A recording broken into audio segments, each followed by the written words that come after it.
පිංගතුනි ගෞතම බුද්ධ ශාසනයේ අවසාන යුගයේ අපි ඉපදිලා ඉන්නේ කියලා කිව්වොත් ඒක මුසාවක් වෙන්නේ නැහැ. ලෝතුරා තථාගත අරහත් සම්මා සම්බුදුරජාණන් වහන්සේ නමක් මේ ලෝකෙ පහළ වෙන්නේ දෙව් මිනිසුන්ට හිතසුව පිණිස. දෙවියන් අතරින් චුත වෙන දෙවියෙකුට උනත් අනිත් දෙවිවරු ඔහුව ආස්වසන්න කියනවා.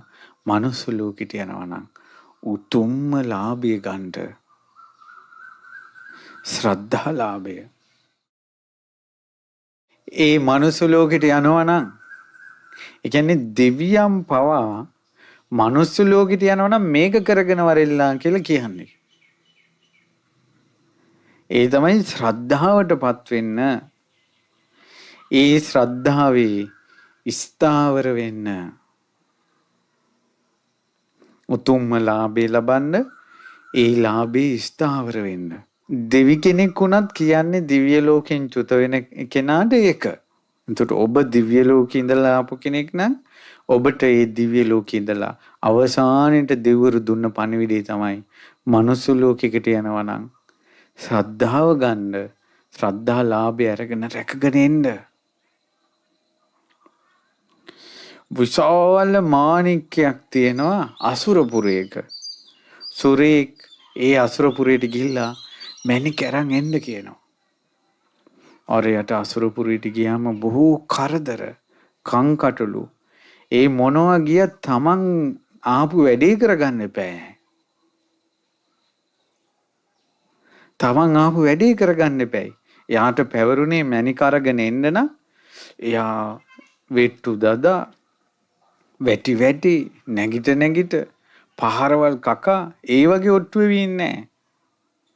කවුරු හරි තමන් එක්ක යුද්ධයට ආවොත් කොහොම හරි ජයගෙන යුද්ධෙන් ජයගෙන මැණික අරමුණු කරගෙන ඒක අරගෙන පරිසම් කරගෙන පපුවට තුරුල් කරගෙන එයා එන්න ඕනේ පුරෙන් එළියට. ඒ වගේ තමයි මනුස්ස ලෝකෙට අපි ආවට පස්සේ අපි ආවේ ශ්‍රද්ධාලාභය ගන්න නම්, ඒ ශ්‍රද්ධාව රැක ගන්න නම් තුනුරුවන් ගැන ඇති වෙන පැහැදීම, මේ වාගේ උතුම් බෝධි මණ්ඩප කරවන පින, ස්තූප කරවන පින, ධර්මය අහන පින, ඒ මාණික්‍ය හදවතේ රඳවාගෙන මේ පුරයෙන් පැන යන්න ඕනේ.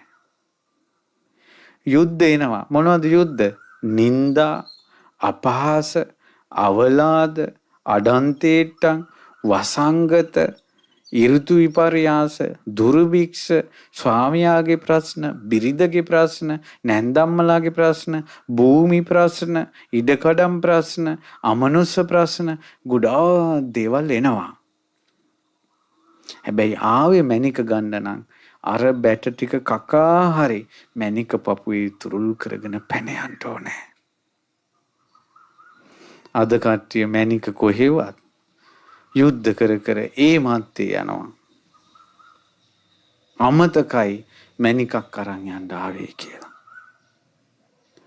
පින්වතුනි ඊටමත් කෙටි කාලේ අපි ඉන්නේ. කසිරංච පරිත්තංච තංච දුක්ඛේන සංයුතං. ඊටමත් කරදර ගොඩක් උඩ කෙටි කාලයක් දුකසේ ජීවත් වෙන එකටයි මනුස්ස ලෝකේ කියන්නේ. කෝතං ජීවිත මාගම්ම වේරං කෛරහත කේනචේ. මේ වාගේ ජීවිතයක් ලැබුණ අපි මොකටනම් මේ ප්‍රශ්නත් එක්ක පටලවි ඉන්නවද? ලස්සන අවවාදයක් කරන්න.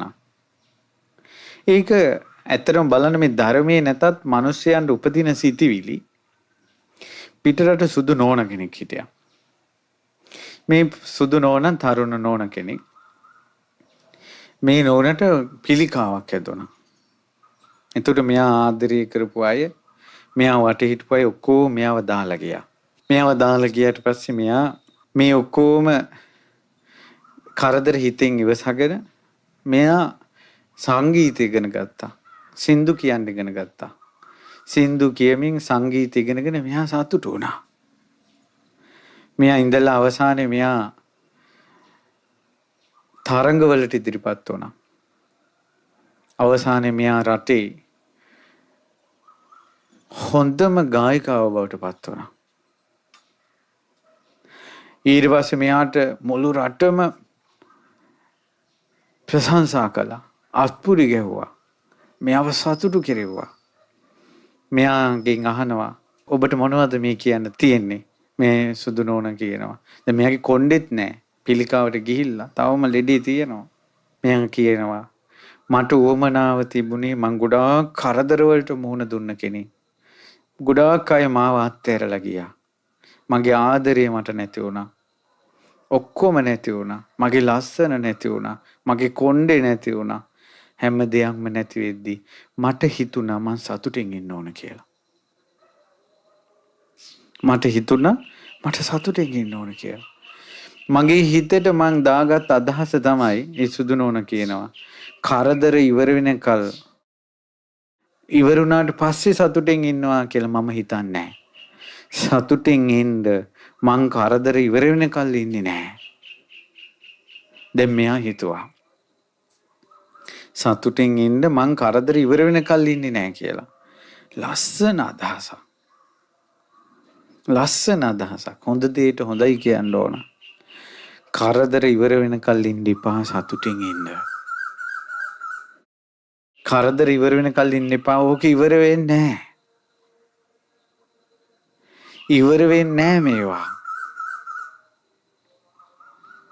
පින්වතුනි, පූරිත පින් තියෙන සියලු පාරමිතා සම්පූර්ණ කරපු මහා බෝධිසත්වයෝ අවසාන ජීවිතේ විඳපු දුක්ඛන්තරව බලන්න විස්සන්තර ජාතකේ. ඒ වූ පින් ගොඩක් ඇතුව ජයශ්‍රී මහ බෝසෙවණේ වැඩ ඉන්නකොටත් දසමාර සේනාවක් එනවා. ඒ සේනාව ජයගෙන සකල ලෝක ධාතුවේම සම්මා සම්බුදු බවට පත් වෙලත් මෙන් චින්චිමානිකව බඩක් බැඳගෙන එනවා. මෙන් දේවදත්ත ගලක් පෙරලනවා. මෙන් සුන්දරී මරලා කුටිය පිටිපස්සේ වලේ දාලා.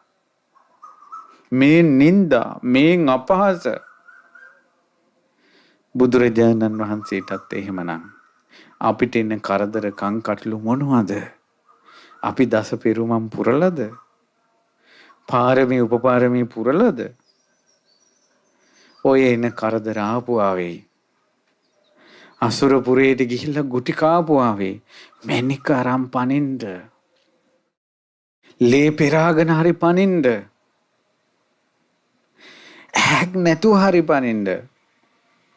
අතපය කපාගෙන හරි පනින්න. මැණික හංගගෙන පනින්න. මොකන්ද මැණික? ශ්‍රද්ධාව. බුද්ධ ශාසනය ලැබුණ පිහිට. අච්චර දුක් ගොඩක් විඳ විඳ අර සුදු නෝනා සින්දුවක් කියලා සතුටින් ඉන්නවනම් මගේ අම්මෝ ලෞතුරා සම්මා සම්බුදුරජාණන් වහන්සේගේ ජයශ්‍රී මහ බෝධි වැඳ වැඳ ඇයි සතුටෙන් ඉන්න බැරි?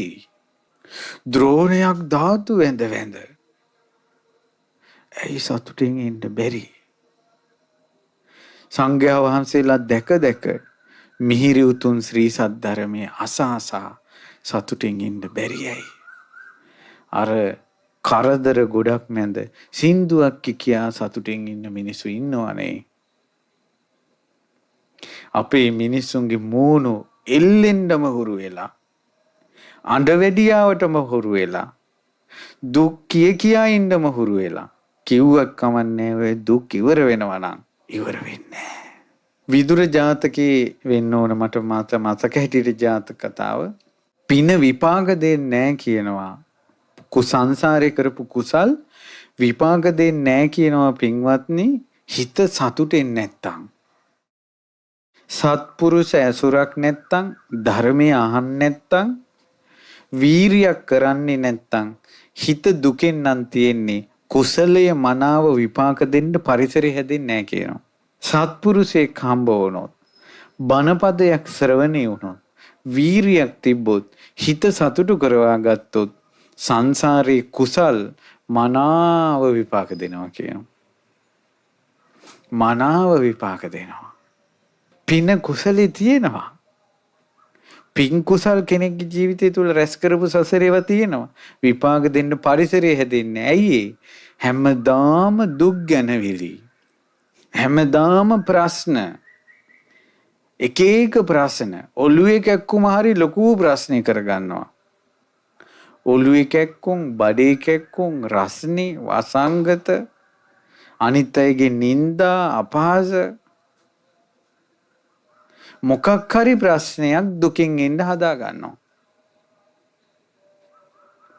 ඒකයි. ඒ නිසා මේ මාණික්කේ රැකගෙන පැනගෙන යන්න අතක් පයක් නැතුව හරි බයින් අය බැනපු ආවේ, ගහන අය ගහපු ආවේ, දෙස් දෙවුල් තියන අය දෙස් දෙවුල් තියපු ආවේ. අපේ අතින් මේ බෝධි රෝපණය වුණා. අපේ අතින් මේ බෝධි මණ්ඩප හැදුණා. අපේ අතින් ස්තූප හැදුණා. අපේ කටවල් වලින් බුදු බණ පද කිව්වා. ඔය සවම්පත් වලින් බුදු බණ පද ඇහුවා. ඔය අත් වලින් දම් බෙදුවා. ඔය අත් වලින් මල් පිදුවා. ඔය අත් වලින් අත් දෙක එකතු කොට සෑය බෝධියට වැන්දා. ඔය පින් තියෙන්නේ සිහි කරන්න. තව තව පින් කරන්න. මාණික්කේ පපුවට තුරුල් කරගෙන ගුටි කකා හරි මේ පුරයෙන් පැන යන්න. ගුටි කකා හරි මේ පුරයෙන් පැන යන්න. පින් කරගෙන කුසල් කරගෙන සද්ධාව හිතේ පෝෂණය කරගෙන ඔබ හිත සතුටු කරව ගන්න. ප්‍රශ්න ඉවර වෙන කලින් තිපා. ගෙවල් වල ප්‍රශ්න මැද පින් කරන්න. ගෙවල් වල ප්‍රශ්න මැද බණ පදයක් අහන්න. ප්‍රශ්න ඔක්කොම ඉවර කරගෙන බණ මඬු ඉඳ ගන්න ඔබ ආවොත් එදාට බණක් කියන්න කෙනෙක් නැති වෙයි. වයසට ගිහිල්ලා සිල් ගන්න ඉන්න අයටත් අවසානයේ කන් ඇහෙන්නේ නැහැ. බණපදී කියන හාමුදුරුවත් පේන්නේ. ඒ නිසා වහවහ දැන්දැම්ම කුසල් කරගන්න. අසුරපුරී උපමාව හිතට ගන්න. මතක තියාගන්න මේකේ විතරයි මෙච්චර ගුටි කෑමනාවක් නේ. ඒ නිසායි ගෞතම බුද්ධ ශාසනේ වැඩිමනක්ම මඟපල් ලැබලා තියෙන දෙවිවරු. ඒ හේතුව එහෙනම් මීට වැඩි පහසු එතන තියෙනවා. හොඳට අධ්‍යයනය කරලා බලන්න. නිකන් කිය වචනයක් කියවු පළියට හිතන්න එපා. අධ්‍යයනය කරන්න. අපි මේ අධ්‍යයනය කරලා කියන්නේ. මේ පුරේ දුක් සහිතයි මනුස්ස ලෝකේ. කරදර වැඩි, කංකටොළු වැඩි. ඉවරයක් කරනවා කියලා නම් හිතන්න එපා. සතුටින් ඉන්න ප්‍රශ්නේ ඉවර වෙනකල් නම්